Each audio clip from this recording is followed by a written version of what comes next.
Kehidupan bajak lautku dimulai. Jangan buru-buru. Kalau kamu mikir jadi bajak laut atau pelaut di masa lalu itu keren, aku punya fakta pahit. Kehidupan mereka nggak melulu tentang menyanyikan yel-yel laut dan memulai pelayaran epik melintasi 7 samudra untuk menemukan mata air awet muda atau gua penuh emas.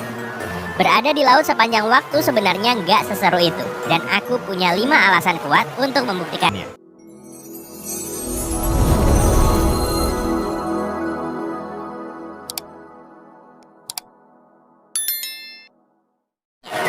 Yuk kita selami. Nih bayangkan, kamu super bersemangat. Kamu sudah lama menunggu hari ini datang dan akhirnya resmi sudah. Kamu akan menjadi pelaut sejati. Sang kapten memintamu bersiap karena besok kamu akan berlayar dalam perjalanan yang diperkirakan memakan waktu sekitar 6 bulan. Kalau kamu beruntung ya. Karena badai dan putri duyung bernyanyi bisa memperumitnya. Kamu pun mengemas barangmu. Nah, mari hentikan angan-anganmu sebentar karena ini dia masalah pertamamu. Maksudku berkemas tadi adalah hanya mengemas sedikit pakaian. Para pelaut cuma punya 1 setel pakaian yang hampir tidak pernah mereka cuci selama pelayaran. Alasannya, mereka meyakini kotoran dan minyak akan melindungi mereka dari angin dan hujan.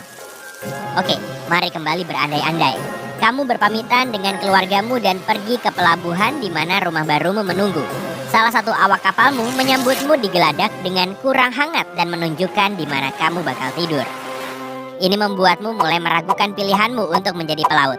Karena setelah melihatnya, kamu yakin ini tak akan menjadi pengalaman yang setara hotel bintang 5. Jadi, ini dia masalah keduamu. Kapalmu penuh sesak. Dulu, para pelaut harus rela hidup di dalam kondisi seperti ini. Baik mereka bekerja untuk nama besar seperti Christopher Columbus atau tidak. Nina dan Pinta adalah 2 kapal Columbus dan kapal layar terbaik pada masanya. Namun kedua kapal ini tetap sangat kecil sehingga para awaknya tidak punya tempat tidur. Ini membawa kita ke masalah ketiga. Harus tidur berimpitan di geladak yang penuh sesak tanpa dapat bergerak. Tidak begitu baik untuk kondisi kesehatan para pelaut. Dan pergi ke bawah geladak untuk menghindari dengkuran awak kapal lain bukanlah pilihan karena tak ada udara segar di sana. Selain itu, kamu pasti menemukan tikus di sana. Jadi, dadah kebersihan diri. Dan kalau kamu bertanya-tanya bagaimana tikus bisa sampai di sana, alasannya adalah karena mereka sebenarnya perenang yang andal. Selain itu, para pelaut selalu di laut, tak peduli musim atau cuacanya, sehingga mereka sering kedinginan dan basah, yang juga membuat mereka sulit menjaga kesehatan dan kekuatan. Berbicara kesehatan, kita lanjut ke masalah keempat, yaitu makanan dan kelaparan. Saat itu pelaut nggak punya kulkas mini berisi beragam bumbu seperti pada kompartemen di kapal pesiar mewah masa kini. Jadi mereka harus menemukan cara untuk menyimpan cukup makanan yang bisa bertahan berbulan-bulan atau bahkan bertahun-tahun. Jadi pilihan makanan mereka terbatas dan jelas nggak kayak makanan yang disiapin koki bintang Michelin. Salah satu pilihan makanan paling umum di kapal adalah daging asin yang nggak sekenyal yang kamu bayangkan. Atau biskuit bernama hardtack alias lembaran besi atau kastel cacing. Dan ada alasan dibalik semua nama kreatif ini. Hardtack adalah campuran air dan tepung yang dipanggang menjadi biskuit rasa kardus. Bentuknya mirip batu bata dan satu-satunya cara memakannya adalah dengan dilunakan menggunakan air. Itu pun kalau ada teh yang bisa dicelupkan. Terkadang biskuit laut ini tetap sangat keras.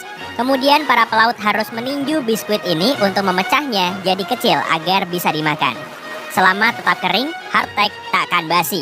Para pelaut masih bisa memakannya setelah 1 tahun kalau ada yang tersisa. Tapi biasanya sulit menjaganya tetap kering di dalam tong kayu.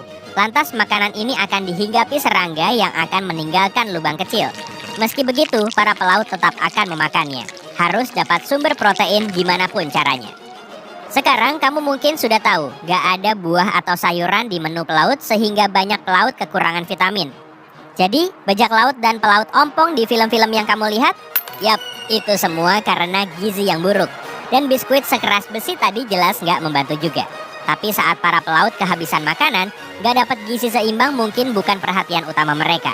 Dulu, satu perjalanan bisa memakan waktu lebih lama dari rencana karena kondisi cuaca.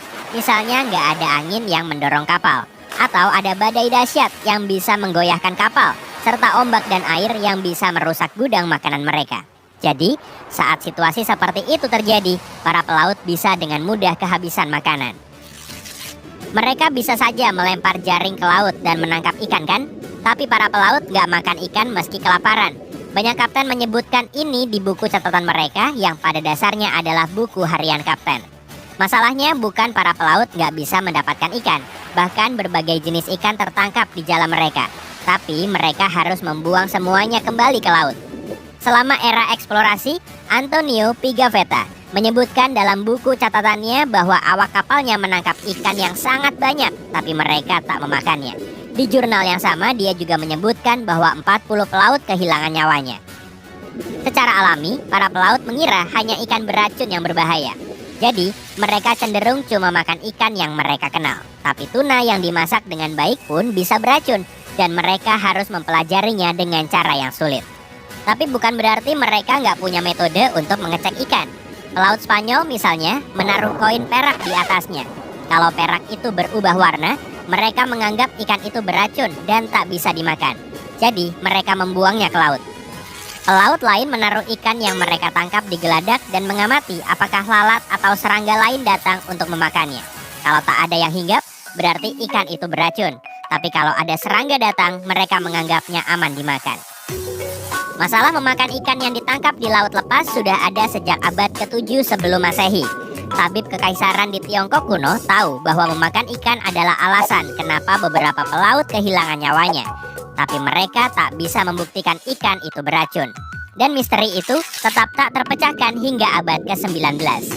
Pada tahun 1886, seorang dokter asal Kuba akhirnya menemukan bahwa beberapa ikan mengandung racun di jaringan dan ototnya meski dianggap sebagai jenis yang aman dimakan. Racun semacam itu sebenarnya ditemukan di plankton. Beberapa ikan mungkin memakan plankton ini tapi tidak terpengaruh racunnya. Racun itu tersimpan di dalam tubuhnya dan saat tumbuh, tingkat racun itu juga meningkat. Dan racun seperti ini tak akan hilang tak peduli berapa lama ikan dimasak. Kalau kamu masih berpikir kehidupan di laut di masa lalu terdengar seru, masalah kelima ini akan membuatmu berubah pikiran. Katakanlah kamu sudah akrab dengan teman sekamarmu, tetap bersih dan sehat, serta makan teratur. Tapi selalu ada risiko tertangkap bajak laut, dan mereka nggak meminta barangmu baik-baik. Jadi kalau kamu nggak pengen jadi makanan hiu, kamu harus mengibarkan bendera putih dan bergabung dengan mereka. Bukan jalur karir yang kamu mau kan? Selamat menyikat geladak selama sisa hidupmu ya.